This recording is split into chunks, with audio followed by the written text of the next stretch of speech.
आशा करता हूं आप सब बहुत अच्छे होंगे। मेरा नाम है सिद्धांत अग्निहोत्री। स्टडी ग्लोस पे आपका बहुत बहुत स्वागत है। देखिए, एक खबर ये कह रही है कि मुताबा खामेनी बेहोश है और वो डील का पार्ट नहीं है, यानी कि जो स्ट्राइक्स हुई हैं उसमें मुताबा खामेनी को नुकसान पहुंचा है। लेकिन दोस्तों, अभी जो सामने आई है बात, वो वाकई में डराने वाली है, दिल दहला देने वाली है। क्योंकि 7 अप्रैल यानी कि अभी कुछ ही देर पहले इजराइल डिफेंस फोर्सेज ने एक वार्निंग इशू की है और उसमें ईरान को यह बोला है कि अगले 12 घंटे तक यानी कि 9 बजे तक, रात तक रेलवे के पास नजर मत आना। ये रेलवे लाइन है, हम एक एक करके बात करेंगे। लेकिन उससे पहले बता दूं कि एमएस ऑफिस हमने बहुत अच्छे से बताया है, सिखाया है एआई की हेल्प से कैसे आप यूज कर सकते हैं। Today is the last day sale का, तो डिस्क्रिप्शन कमेंट बॉक्स में लिंक है। Outlook, PowerPoint, Excel, Word सब हमने बताया है। तो ये है रेलवे लाइन। अब आप इसको थोड़ा सा ध्यान से देखिए। ईरान की जो रेलवे है वो वैसे ब्रिटिश बना के गए थे, ब्रिटिश की हेल्प से ये रेलवे बनी और ब्रिटिशर ने हर जगह रेलवे बनाई है, जहाँ जहाँ कॉलोनीज, भारत में भी ब्रिटिशर ने हेल्प की। लेकिन आप ये मत सोचिएगा उन्होंने अपनी हेल्प की। जब भारत से गए थे ना, बहुत सारी लाइनें उखाड़ दी थी। एनीवे, 14,000 प्लस किलोमीटर की रेलवे लाइन्स है ईरान में। रेलवे किसी भी जगह पर उसकी लाइफलाइन होती है। भारत की तो लाइफलाइन है ही है, ईरान की भी लाइफलाइन है। 4 मेजर शहर, इसमें सबसे इंपॉर्टेंट आपका तेहरान तो है ही है। ये जो तेहरान, थोड़ा सा मैं इसका कलर चेंज कर देता हूं, रेड कर देता हूं। ये जो आपको तेहरान दिख रहा है ना, सबसे ज्यादा लोग यहां पे 30 लाख से ज्यादा रहते हैं। सो तेहरान मेन शहर है। अबे तेहरान मेन शहर है, ठीक है ना। उसके बाद आप आइए, ये मशाद, बहुत ही इंपॉर्टेंट, दूसरा सबसे बड़ा शहर मशाद। ये बॉर्डर एरिया है, 10 लाख से ज्यादा लोग यहां पे रहते हैं। पूरे ईरान में ही 10 करोड़ के करीब पॉपुलेशन है। फिर उसके बाद ईशवाहन, ये वाला, और ये जो ईशवाहन है यहां पे भी 10 लाख से ज्यादा लोग रहते हैं।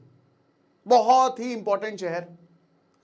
कौम, एक और इंपॉर्टेंट शहर, ये जो आपको शहर दिख रहा है ना, करमन, ईशवाहन, कौम, ये इनकी न्यूक्लियर लाइफलाइन है। प्राइमरी सेक्टर एग्रीकल्चर, ग्रेन्स यहां रेलवे से आ रही हैं।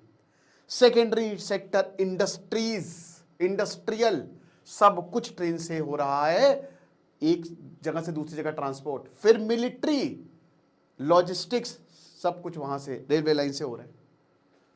उसके बाद ये 3 शहर हैं और इनकी लाइफलाइन, मतलब जो इनको चलाता है, जहां से सब कुछ जाता है, वो है आपका बंदर अब्बास। अब अगेन यहां पे भी अच्छे खासे लोग रहते हैं, ठीक है। तो ये जो बंदर अब्बास आपको दिख रहा है, ये पोर्ट है, राइट। आईएनएसटीसी के लिए ये पर्शियन गल्फ तक भी रेल लाइन जा रही है, पर्शियन गल्फ तक रेल लाइन जा रही है। पाकिस्तान के बिल्कुल यहां पे आप देख सकते हो ना, ये पाकिस्तान है, जाहिदान तक रेलवे लाइन जा रही है हमारी ना। हमने भी एक प्रोजेक्ट, और ज्यादातर इसमें से 70% डबल लाइन है, डबल ट्रैक है, डबल ट्रैक है। बहुत ही कम सिंगल ट्रैक जो बिल्कुल बॉर्डर तक जा रही है, और छोटी लाइन भी कम ही आपको देखने को मिलेगी। तो ये बात बिल्कुल पक्की है कि ईरान में रेलवेज बहुत ज्यादा इंपॉर्टेंट है।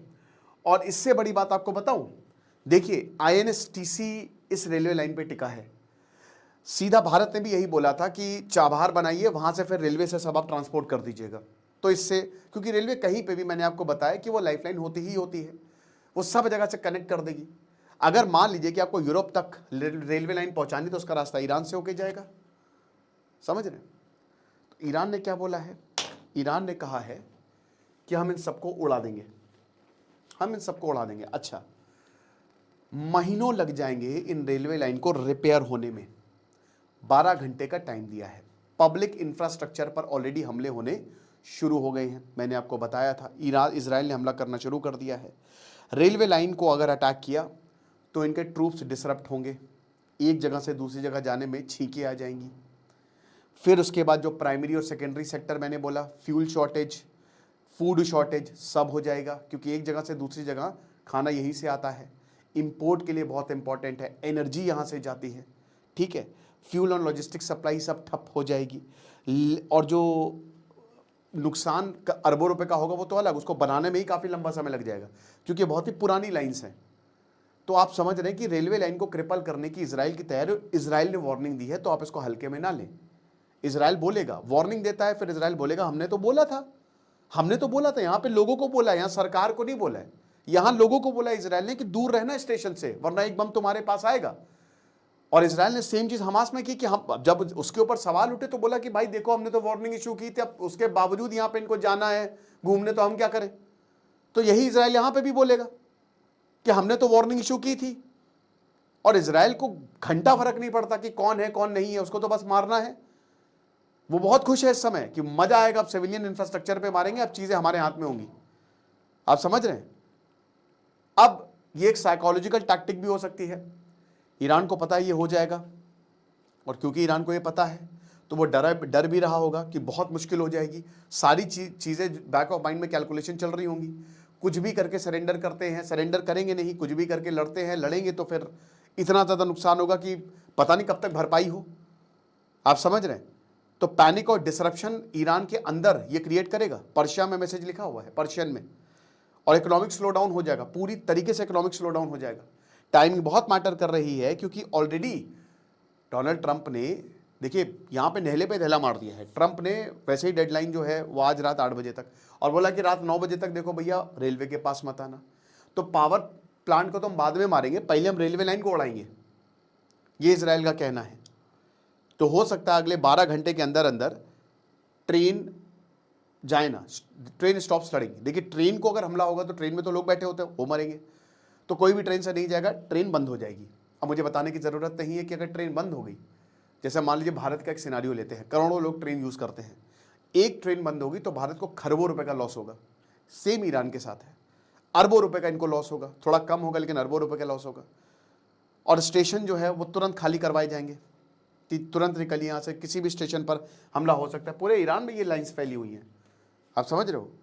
ईरानियन अथॉरिटीज़ अलर्ट पे हैं इस समय, तुरंत अलर्ट पे हैं। उसके बाद फेज़ 2 वार्निंग विंडो, हो सकता है रेलवे जंक्शन, कार्गो हब्स और ब्रिजेस पर स्ट्राइक्स हो, ताकि रेलवे की आवाजाही पूरी तरीके से ठप हो जाए। और फेज़ 3 स्ट्राइक्स के बाद आप देखिएगा कि सिविलियन पैनिक होगा, मिलिट्री पैनिक तो होगा ही होगा।